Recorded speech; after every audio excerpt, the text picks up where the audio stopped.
अस्सलामुअलैकुम, welcome back to Bilkis Zubair kitchen. क्या हाल है आप सबके? उम्मीद करती हूँ आप सब खैरियत से होंगे, अपने घर में शादो आबाद होंगे। मैं हूँ आपकी होस्ट बिल्किस और आज मैं आपके साथ शेयर कर रही हूँ बहुत ही मज़ेदार, नहायत ही डिलीशियस चिकन शामी कबाब की रेसिपी। चलें स्टार्ट करते हैं अपनी रेसिपी को। आपने इस रेसिपी को ज़रूर ट्राई करना है। I highly recommend you. इसके लिए मैंने लिया है 1 पाव के करीब चने की दाल, और जिसे मैंने 2 घंटे पहले भिगो दिया था, और अब इसके पानी को अच्छी तरह से खुश्क करके मैंने इसे कंटेनर में शामिल कर दिया है। 3 पाव के करीब मैंने लिया है चिकन कीमा, और इसे अच्छी तरह से 4 से 5 पानी से मैंने इसे वॉश किया है, और उसके बाद मैंने इसे शामिल कर दिया है कंटेनर में।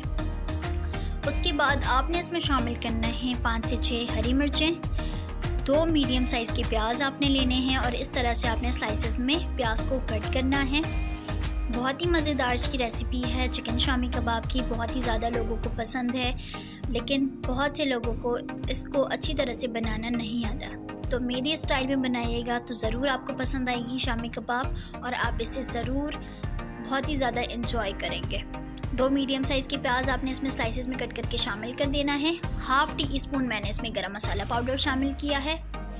1 टीस्पून के करीब मैं इसमें शामिल कर रही हूँ सफ़ेद ज़ीरा पाउडर। 4 मैंने इसमें रेड चिली शामिल की है, सूखी हुई मिर्चें, क्योंकि मेरे पास कुटी हुई लाल मिर्च नहीं थी। अगर आपके पास कुटी हुई लाल मिर्च हो तो आप इसे ज़रूर ऐड कीजिएगा। 2 टीस्पून के करीब मैंने इसमें शामिल किया है अदरक लहसुन का पेस्ट। हस्बे ज़ायक़े के मुताबिक मैं इसमें सॉल्ट शामिल करूँगी। अपने टेस्ट के अकॉर्डिंग आप अपने टेस्ट के अकॉर्डिंग इस्तेमाल कीजिएगा। मैंने हाफ़ टीस्पून से थोड़ा सा ज़्यादा इसमें ऐड किया है।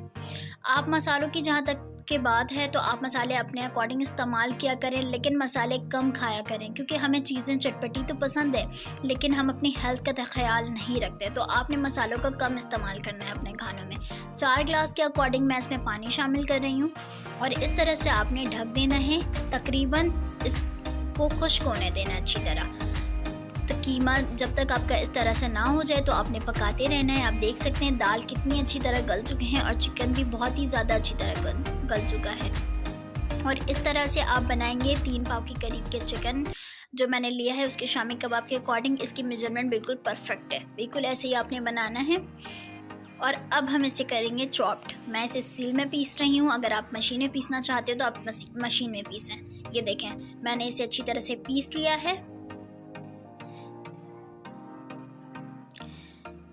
कितनी बारीक इसकी चॉपिंग हुई है, बिल्कुल इसी तरह से आपने भी पीसना है। मैंने इसमें शामिल किया है 1.5 teaspoon red chilli powder, half teaspoon मज़ीद मैं इसमें सॉल्ट शामिल कर रही हूँ, और हाफ़ बंच ऑफ आपने इसमें शामिल करना है पुदीना।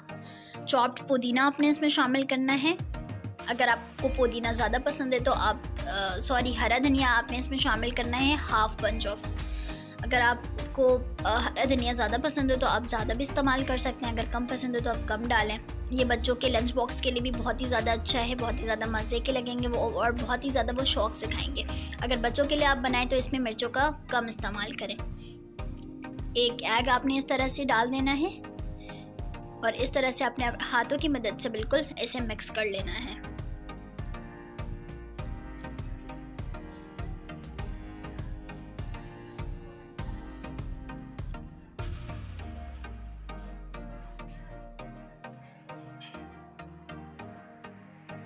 अब आप इसे रख दें फ्रीज़ में। मैं इसे आधे घंटे के लिए फ्रीज़ में रखूँगी ताकि ये अच्छी तरह से सेट हो जाए, क्योंकि और ज़्यादा क्रिस्पी बनते हैं इस तरह से।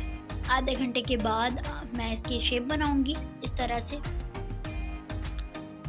या आपके ऊपर है कि आप कबाब की शेप दें, या आप कटलेट्स की शेप दें, या आप किसी भी शेप में बना सकते हैं। ये आपके ऊपर है, आपको जैसे पसंद हो, आप जैसे प्रेजेंट करना चाहते हो, इस तरह से आपने शेप बना लेने हैं।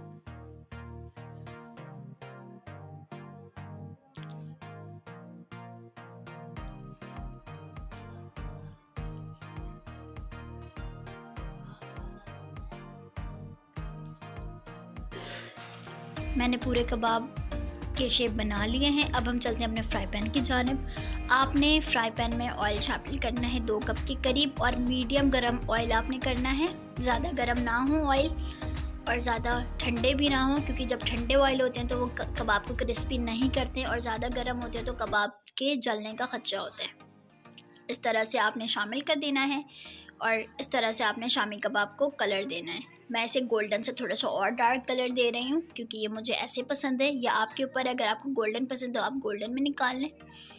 इस तरह से आपने शामी कबाब को निकाल लेना है और इसे आप पराठों के साथ खा सकते हैं। मैं तो ये दाल चावल के साथ एंजॉय करने वाली हूँ। आप इसे पराठों के साथ खाएं, पूरी के साथ खाएं, सादी पूरी के साथ खाएं, दाल वाली पूरी के साथ खाएं, कचौड़ी के साथ खाएं, या आपके ऊपर है। अपने गेस्ट के लिए बनाएं, टमाटर केचप के साथ उनको सर्व करें, वो बहुत ज़्यादा खुश हो जाएंगे। अपना ख्याल रखिएगा। मिलूंगी नेक्स्ट रेसिपी के साथ, तब तक के लिए अल्लाह हाफ़िज़।